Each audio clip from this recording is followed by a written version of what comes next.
தனபால் அவர்கள் நம்ம பார்த்தோம், பலமுறை நம்ம கவனிச்சிருக்கிறோம். ஒரு சமுதாயத்தில் மிகவும் பின்தங்கிய நிலைமையில் இருந்த ஒரு சமுதாயத்தை அவரை கொண்டு வந்து அந்த சமூகத்தை சேர்ந்தவரை தமிழ்நாட்டுடைய சபாநாயகராக வைத்து அமரர் ஜெயலலிதா அவர்கள் அழகு பார்த்தார்.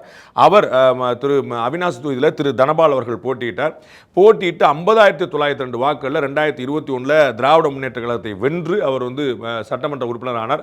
இந்த முறை அவர் அவினாசி தொகுதியில் திரும்ப போட்டிட்டார்னா தனபால் வெற்றி பெறுவாரா? கேள்விக்கான பதில் ஆம், மீண்டும் சுலபமாக வெற்றி பெறக்கூடிய வாய்ப்பு இருக்குங்கிறதா சாணக்கியாவோட கணிப்பா பார்க்கிறோம். 2026 அதே அவினாசி தொகுதியில் போட்டிட்டார்னா தனபால் வெற்றி பெறுவார்.